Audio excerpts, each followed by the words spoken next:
என் இனிய திராவிடத் தமிழகமே. திராவிடம் என்றால் தென்னாடு. தென்னாடுடைய சிவனை போற்றி என ஆதாரமயமாக விளங்கும் சிவத்திருக்கோயில்கள், அவற்றினுடைய வித்தியாசமான கட்டமைப்பு, கட்டுமானம் தென்னக நாட்டில் மட்டும் சிவனுக்கு ஸ்தலங்கள் அதிகம். ஒரு காலத்தில் தென்னகத்தில் இருந்துதான் வடபுலங்களுக்கு சென்று சிவஸ்தலங்கள் தென்னக முறைப்படி கற்களினால் கட்டுமானமும் செய்யப்பட்டது என வரலாற்றின் சாரம் சொல்கின்றது. இப்போது தமிழகத்தின் ஊடாக இருந்து கொண்டு தென்னாடு என்று நாம் சொல்வதானால் திராவிட நாடு என்றுதான் பொருள்படும். திராவிட நாடு, திராவிட மக்கள், திராவிட முன்னேற்ற கழகம் என ஆரம்பிக்கப்பட்ட இரண்டு கட்சிகள், திராவிடத்தின் இரு கிளைகள், இன்று வெறும் 25 மார்க்குகளை மட்டும் பெற்றுக்கொண்டு பாதி மற்றும் பிற என்பதாக அமைந்து தொங்குகிறது என்று சொல்வதற்கில்லை, ஊசலாடுகிறது. தொங்குவதானால் கூட, அது சிலுவைப்பாடாக இருந்தால் கூட வலியை தாங்கிக் கொண்டு இயேசுபிரான் சிலுவையில் தொங்கினார். ஆயினும் ஊசலாடும் ஒரு பெரும் சதியை நிறையா செய்தது என்றாலும் அப்படியும் அல்ல. தென்னாடுடைய சிவனே போற்றி, திராவிட மக்களின் சிவனே போற்றி என்று நாம் ஒரு கூட்டணி அமைப்போமானால், சிவன் உருவம் உள்ளவனா, கழுத்தில் பாம்பு, கையில் சூலம் என்றால் அது அப்படியல்ல. வடநாட்டில் அவரை சங்கர் என்கிறார்கள். அழிவுக்கு காரணமான தேவனாக அறியப்படுகிறார். இறைவன் என்பவன் தேவரூப அவதார மனிதர்களை விட மேற்பட்டவன் எனில் அவன் உருவமற்றவன், நிச்சயமாக ஒரு சக்தி. சக்தியை நான் குறிப்பதானால் அதை ஒரு தீபமாக, ஒளியாக, அடர்வு செறிந்த potent, omnipresent, omnipotent என பல்வேறு வார்த்தைகளில் நாம் குறிப்பிடுகிறோம். அப்படிப்பட்ட ஒரு இறை சக்தி இந்தியாவில் தென்னகத்தில்தான் அமைந்து குவிந்திருக்கிறது என்றால், அந்த சிவ வழிபாட்டில் ஏதோ குறை வந்திருக்கிறதோ, அல்லது சிவ வழிபாடு என்பதே உருவ வழிபாடு அல்ல. எனினும் இறைவன் இருக்கிறான் சுட்டி காட்டும் பொருட்டு லிங்க ரூபமாக அனைத்து கோயில்களிலும் அமைக்கப்பட்டிருக்கிறது. தத்துவார்த்த ரீதியாக பார்த்தால் இறைவன் கண்ணுக்கு தெரியாத சொரூபம். அது ஒரு பரபிரம்மம், ஆன்மா, பரம் என்ற லோகத்தில் இருக்கக்கூடிய பிதா பரம ஆத்மா என்று பல ஆன்மீக இயக்கங்கள் கூறுகின்றன.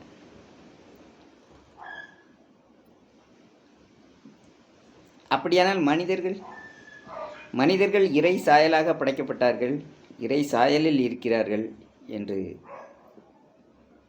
பல்வேறு வேதங்கள் கூறுகின்றன. இறைவனின் சாயல் என்றால் இறைவனும் மனித உடலில் இல்லை.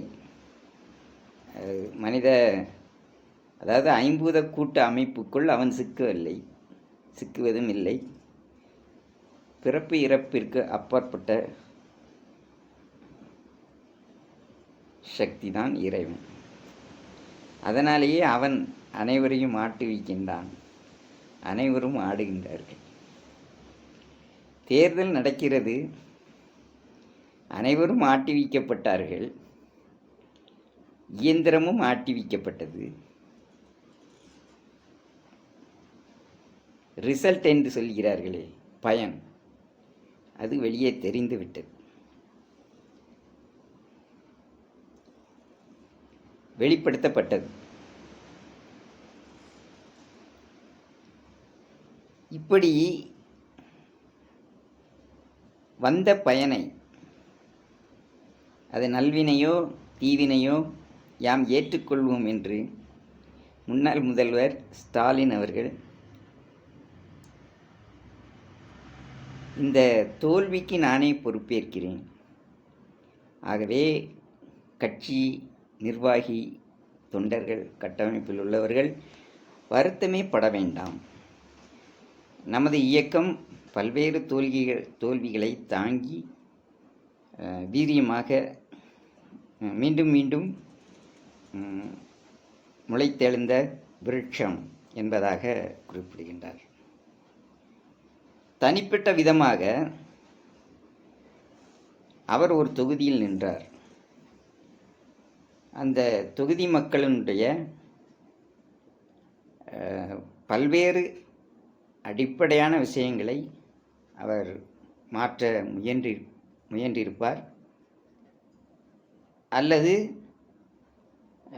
புற வாழ்விற்கான பல்வேறு சாத்தியங்களை சாதனைகளாக செய்து காட்டியிருப்பார். நான் கேள்விப்பட்ட அளவில் பல்வேறு டென்னிஸ், உலக அளவில் இருக்கக்கூடிய டென்னிஸ் கோர்ட்டு, வண்ண மீன் அருங்காட்சியகம், அதுபோக அந்த ரோடு அமைப்பு, இது எல்லாமே மக்களுடைய அடிப்படை வாழ்வுக்கு தேவையான விடயங்களை செய்து கொடுப்பது தான் அரசாங்கத்தின் கடமை அல்ல. அவர்களை மோரல் வேல்யூ என்று சொல்கிறோம். ஒரு அரசிளங்குமாரனாக இருப்பவனை ஆசிரமத்திற்கு அனுப்பி மிகவும் நேர்மை வாய்ந்த ஒரு குருவிடம் குறைந்தபட்சம் 5-6 வருடங்களாவது ஆசிரம பிரம்மச்சரிய சகல தத்துவங்கள், சகல வேதங்களையும் கற்றுத் தேர்ந்து, சகல வித்தைகள், போர் உள்பட, போர் தர்மம் உள்பட அனைத்துமே அங்கே கற்றுக்கொண்டு, ஒரு இளவரசன் ஒரு ஆசிரமத்தில் படிக்கிறான் என்றால் அங்கே ஒரு அனாதை குழந்தையும் இருக்கும், ஏழை பிள்ளைகளும் இருப்பார்கள், சரீர குறைபாடு உள்ள குழந்தைகளும் இருப்பார்கள். அந்த குரு அனைவரையுமே சமமாக பாவித்து தான் கல்வியை கற்பிப்பார். யாருக்கு எந்த திறன் அதிகப்பட்டு இருக்கிறதோ அவர்களுக்கு அந்த திறன் உன்னிடம் இருக்கிறது, நீ அதில் சிறந்து விளங்கு என ஆசி கூறுவார். இதெல்லாம் கற்கும் கூடம், பயிற்சி கூடம் தான். அதற்கு பிறகாகத்தான் அந்த இளவரசர் நாட்டுக்குள் வருவார், அந்த அமைச்சியல் பற்றிய விஷயங்களை தெரிந்து கொள்வார், போர் வரும்போது அந்த அனுபவங்களை எடுத்துக்கொள்வார். இப்படியாக ஒரு அரசர் தன்னுடைய குமாரனையே ஒரு 6 வருஷ ஒரு குரு ஆசிரம கல்வியினை கற்றுத்தரக்கூடியவராக இருப்பார். அப்படியானால் அவர் தொகுதி ஒரு 3,00,000 பேரே இருக்கட்டுமே, அந்த 2,00,000 வைத்துக்கொள்ளலாம். 2,00,000 பேர், 3,00,000 பேர், அவர்களில் எத்தனை பேர் ஏழைகள், எத்தனை பேர் குடிசைவாசிகள், எத்தனை பேர் வீடு இல்லாமல் இருக்கிறார்கள், எத்தனை பேர் படித்தவர்கள், அதை படித்துவிட்டு அவர்களுக்கு தகுந்த வேலை இல்லாமல் இருப்பவர்கள் என்ற கணக்கீடெல்லாம் முதல்வர் போட்டியிட்ட குளத்தூர் தொகுதியில் கணக்கிட்டு இருப்பாரா? தேர்தல் பிரச்சாரம் என் தொகுதிக்கு போகத்தான் மற்ற தொகுதிக்கு என்பதாக எடுத்துக்கொண்டு எத்தனை முறை பிரச்சாரம் செய்தார்? எந்தெந்த வகையான மக்களையெல்லாம் அவர் சந்தித்தார் என்பதெல்லாம் செய்தி ஊடகங்கள் வழியாக யாம் கேள்விப்படவில்லை. அவர் அப்படி நடந்திருக்கலாம். ஏனென்றால் 10 தினங்களுக்கு ஒரு முறை அந்த தொகுதிக்கு அவர் சென்று வருவதாக அவரே சொல்கிறார். இறுதியாக பிரச்சாரத்தின் முடிவில் ஒரு மணி நேரம் அவர் அந்த தொகுதி மக்களுக்காக பேசுகிறார். அந்த பேச்சும் கூட தமிழகத்தின் பல்வேறு பகுதிகளில் என்ன விதமான மேடையேற்ற பேச்சு இருந்ததோ அதை போலவே இருக்கிறது. மக்கள் எதிர்பார்க்கிறார்கள், சொல்கிறார்கள், தனது தொகுதியில் அவருடைய பேச்சு மக்களோடு இன்டர்லிங்க் செய்வதாக இருந்திருக்க வேண்டும் அல்லவா? அந்த தொகுதியில் உள்ள மக்கள் எல்லாரும் பல்வேறு பிரச்சனைகள், பல்வேறு வகைப்பட்ட காரணங்களுக்காக முதல்வர் அல்லது முதல்வருக்கு கீழ் இருக்கக்கூடிய அதிகார மட்டத்தில் இருக்கக்கூடிய கட்சியினரை அணுகியிருப்பார்கள். அதை ஃபிங்கர் டிப்பில் வச்சுருந்துருப்பார்ல முதல்வர். அந்த விஷயங்களை சுட்டி காட்டி தன் தொகுதி மக்களை எந்த அளவு அவர் மீண்டும் என்னை முதல்வராக்குங்கள், வேட்பாளராக எம்எல்ஏவாக தேர்ந்தெடுங்கள் என்று கேட்டிருக்க வேண்டும். அப்படி அவர் கேட்ட விடயங்கள் வீடியோ ஆடியோ பதிவில் கூட எனக்கு வந்து சேரவில்லை, நான் பார்க்கவில்லை.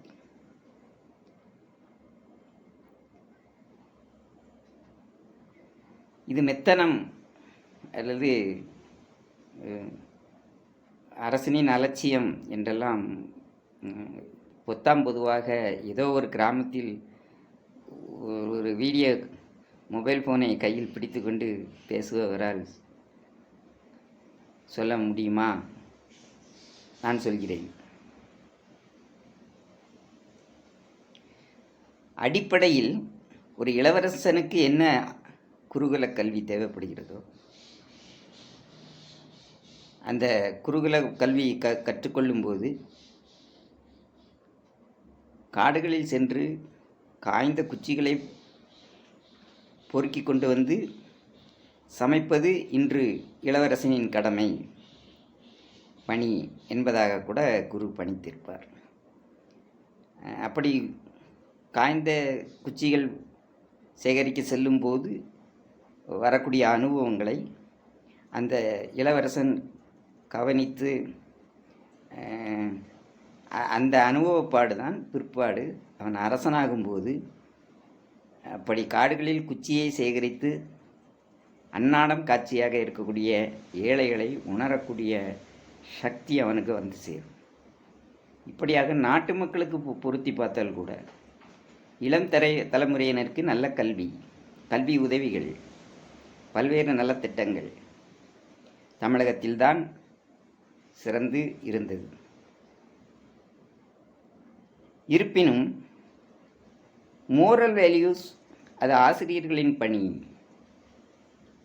என்பதாக இருக்கிறது.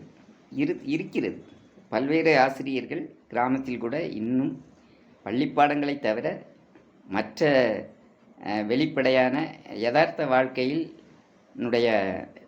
அந்த உண்மைகளை, பல்வேறு அறிவுரைகளை பாடமாக அல்லாமல் பரிச்சயமாக மாணவர்களை பேசி தமிழக மாணவர்களை மிக புத்திசாலியாக மாற்றும் பணியை அவர்கள் தன்னார்வமாகவே செய்து வந்திருக்கிறார்கள்.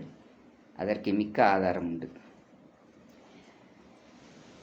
தேர்ச்சி சதவிகிதம் 10ஆம் வகுப்பு 12ஆம் வகுப்பு அவற்றில் கூட எந்த குறைவுமே இல்லை. இப்படி ஒரு அரசாட்சி சிறப்பாக நடைபெறும்போது ஒரு யாரும் கணிக்க முடியாத ஒரு தேர்தல் கணிப்பாக பயன் வெளிப்படுத்தப்பட்டு விட்டது. அதனை முதல்வர் ஏற்றுக்கொள்கிறார். மாதம் 1000 ரூபாய் வாங்கி பயனடைந்த கிராமத்தில் உள்ள கிழவிகள் அதனை ஏற்றுக்கொள்ளவில்லை.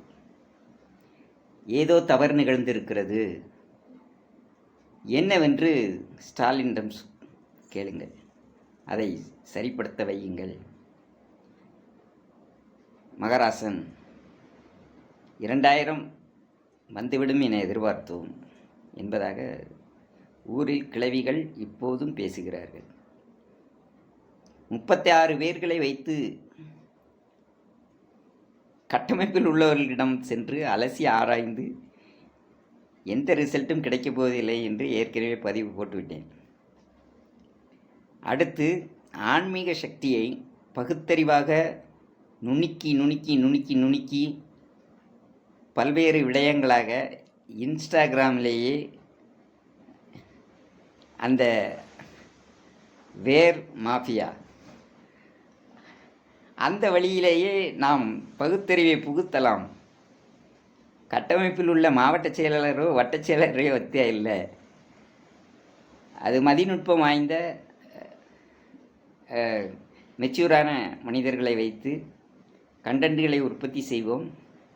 தகுந்த இன்ஃப்ளூயன்சர்கள் ஊருக்கு 40 பேர் இருக்காங்கங்க. 5000 பேர் இருக்கக்கூடிய ஒரு ஊரில் 40 பேர் இன்ஃப்ளூயன்சர்ஸ். அதில் குறைந்தபட்சம் 30,000 ஃபாலோவர்ஸ் கொண்டவர்கள் 10 பேர் இருக்கிறார்கள். அப்படியானால் தமிழகத்தில் உள்ள ஊராட்சிகள் ஊர் என்று நீங்கள் கணித்து பார்த்தால் இந்த இன்ஃப்ளூயன்சர்ஸ் தான் யாரோ அவர்களை விர்ச்சுவல் வாரியர்ஸ் என்று சொல்லிவிட்டார்கள். அப்படியெல்லாம் ஒன்றுமல்லங்க. ஊருக்குள் நடப்பதை உங்கள் ஊர் குரூப்ஸில் தட்டி கேட்பாங்க, கருத்து போடுவாங்க, அண்ணன் தம்பியாக சண்டை போட்டுப்பாங்க. நம்ம பஞ்சாயத்து தலைவரை வைத்தோ ஊர் நாட்டாமையை வைத்தோ அல்லது அந்த ஊரினுடைய காவல்துறை அதிகாரியை வைத்தோ அதை அவர்களாக சரி செய்து கொள்வார். ஊராட்சி என்பது இந்த லோக்கலில் உள்ள இன்ஃப்ளூயன்சர் மூலமாக தான் நடந்தது. அந்த இன்ஃப்ளூயன்சர் தன்னை ஒரு காவல் அதிகாரியாக, ஒரு ரிப்போர்ட்டராக, பத்திரிகை துறை சார்ந்தவராக, அந்த ஏரியாவினுடைய எம்எல்ஏவாக, அதற்கு மேலே நான் தான் நீதிபதி, நீதி தேவன் என்பதாக தன்னை பாவித்து கொண்டு தான் இந்த வேலைகளை தன்னுடைய வருமானத்தையும் பார்த்து கொண்டு மிச்சம் இருக்கும் நேரத்தில் பல்வேறு ரீல்களை பார்ப்பார்கள், தன்னை அதனோடு ஒப்பிட்டு கொள்வார்கள். தன்னையும் ஒரு ராஜாவாக, ஊரில் ஒரு விஐபியாக பாவித்து கொண்டு தான் அவர்கள் ரீல்ஸ் போட்டார்கள். இதுவரை நான் பேசியதிலிருந்தே கிட்டத்தட்ட ஒரு 8 விதமான நுணுக்கத்தை முதலமைச்சர் அவர்களுக்கு சொல்லிவிட்டேன். இன்னும் ஒரு 99 நுணுக்கங்கள் இருக்கின்றன. இதை அரசர் ஆள புரிந்து கொள்வார். கமல்ஹாசன் புரிந்து கொள்வார். ஏன்னா அவருக்கு தான் தெரியும் இந்த வாழைப்பழத்தில் எதை வைத்து எப்படி சொல்வது என்று அவருக்கு தெரியும். ஒன்றை சொல்ல வேண்டும், அது சார்ந்தவருக்கு புரிய வேண்டும், அனைவருக்கும் புரிந்துவிடக்கூடாது. அதில் தேர்ந்தவர் கமலஹாசன்.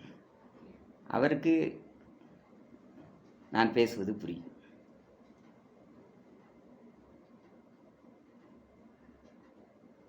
அவரும் கூட்டணியில் தான் இருக்கிறார். ஆக 2 தினங்களுக்கு முன் 1 கோடி ரூபாய் கேட்டிருந்தோம். இன்று அது 3 கோடி ரூபாயாக விலை கூடிவிட்டது. எப்படினாலும் உலகத்தில் போர் வந்துச்சுன்னா, பெட்ரோல் விலை ஏறிச்சுன்னா, வழக்கமாக இடையில், அதாவது உற்பத்தியாளருக்கும் நுகர்வோருக்கும் இடையில் இருப்பவர்கள் உங்கள் லாபத்தை குறைக்கவே மாட்டீர்கள். எந்த விதத்திலும் நீங்கள் பங்கு கொள்ள மாட்டீர்கள். பாதிக்கப்படக்கூடியவர் நுகர்வோராகத்தான் இருப்பார். அதனால் இந்த 2 தினங்களில் நான் போட்ட ரீலை எங்கள் ஏரியாவில் உள்ள மாவட்ட செயலாளர், வட்ட செயலாளர், எம்எல்ஏ அவர்கள் பார்த்திருப்பார்கள். அவர்கள் தங்கள் பார்வைக்கு அதை கொண்டு சேர்க்கவில்லை என்பதற்காக 2-3 நாட்கள் ஆகிவிட்டது. ஆகவே 1 கோடி ரூபாய் இப்போது 3 கோடி ரூபாயாக மாறியிருக்கிறது. இன்னும் ஒரு 10 தினங்கள் கழித்தே எம்மை தொடர்பு கொள்ளுங்கள். அப்போதுதான் ஒரு 12 கோடி ரூபாய் உங்களிடம் கேட்பதற்கு வசதியாக இருக்கும். பொறுத்தால் பூமியை ஆளலாம் அல்லவா? இது மிக சீரியஸான விஷயங்க. எனக்கு பின்னாடி 107 பேர் இருக்காங்க, சித்தர்கள். அவர்கள் உங்களுடைய சிம் கார்டு தொடர்பு மூலமாகவோ எங்களிடம் பேசுவதில்லை. அப்படின்னா நீங்கள் எப்படி பேசுகிறீங்க? எந்த வகையில் உங்களுடைய தகவல் தொடர்பு இருக்கிறது என்றால், அந்த வித்தையைத்தான் உங்கள் கட்டுமானத்தில் இருக்கக்கூடிய அனைத்து உறுப்பினர்களுக்கும் நாங்கள் கற்றுத்தரப்போகிறோம். அப்படியானால் திமுக இதனுடைய கட்டமைப்பில் இருக்கக்கூடிய 30,000 பேருக்கு மேலே பூத் ஏஜெண்டேன்னு சொன்னீங்க. பூத் ஏஜெண்ட்டுக்கு இது தேவையில்லை. மற்றபடி ஒன்றிய செயலாளர் வரைக்கும் இதை நம்ம கற்றுக் கொடுப்போம். இந்த தொடர்பு இன்னொரு 5-6 வருடங்கள் கழித்து உலகத்தில் அனைவருக்கும் கிடைக்கக்கூடிய ஒரு தொழில்நுட்பம். ஓப்பன் ஏஐ என்று சொல்கிறார்கள். அது எப்படி என்று தெரியவில்லை. ஏற்கனவே ஏஐங்கிறது ஓப்பனில் தாங்க இருக்குது. ஆமாம், நான் இப்போது ஒரு ரீல்ஸ் பார்க்குறேன், ஒரு ராமராஜன் பாட்டு. அந்த பாட்டு டிவியில் பார்க்குறேன். மொபைல் எடுத்து ஆன் பண்ணி ரீல்ஸ் பார்க்கலாம், வீடியோ பார்க்கலான்னு ஆன் பண்ணினா அந்த டிவியில் ஓடக்கூடிய அதே சாங்கு இங்கே ப்ளே ஆகுது. அப்படி தான் ஓப்பன் ஏஐயாக இருக்கிறது. ஆக எதுவும் பரம ரகசியம் அல்ல. இது ஏன் சொல்கிறோன்னா, தோல்விக்கு நான் பொறுப்பேற்கிறேன், நீங்கள் ஒன்று அதற்கு வருத்தப்பட வேண்டாம் என 1 வருடமாக கட்சியில் உழைத்தவர்களை ஒரே வார்த்தையில் குல் செய்துவிட்டார் தலைவர், அரசர். அது அப்படி அல்ல.